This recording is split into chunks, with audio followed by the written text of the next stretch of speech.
The Tiger Rising, Chapter 3. Nobody wore pink lacy dresses to school. Nobody. Even Rob knew that. He held his breath as he watched the girl walk down the aisle of the bus. Here was somebody even stranger than he was sure. "Hey," Norton called. "This is a school bus." "I know it," the girl said. Her voice was gravelly and deep, and the words sounded clipped and strange, like she was stamping each one of them out with a cookie cutter. "You're all dressed up to go to a party," Billy said. "This ain't the party bus." He elbowed Rob in the ribs. "Ha!" Norton laughed. He gave Rob a friendly thud on the head. The girl stood in the center of the aisle, swaying with the movement of the bus.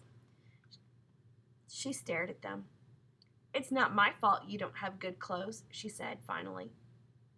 She sat down and put her back to them. "Hey," said Norton, "we're sorry. We didn't mean nothing." "Hey," he said again, "what's your name?" The girl turned and looked at them. She had a sharp nose and a sharp chin and black eyes. "Sistine," she said. "Sistine?" hooted Billy. "What kind of stupid name is that?" "Like the chapel," she said slowly, making each word clear and strong. Rob stared at her, amazed. "What are you looking at?" she said to him. Rob shook his head.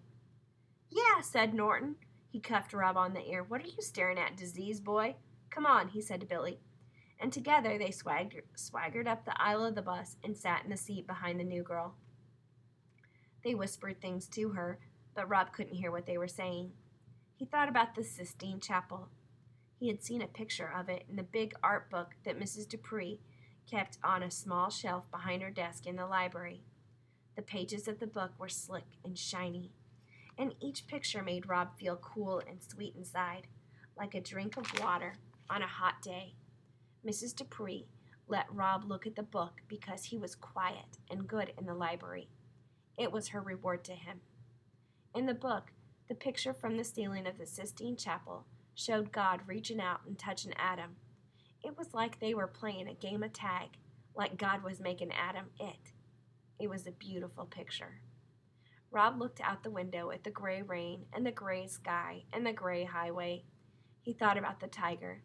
He thought about God and Adam, and he thought about Sistine. He did not think about the rash. He did not think about his mother, and he did not think about Norton and Billy Treemonger. He kept the suitcase closed.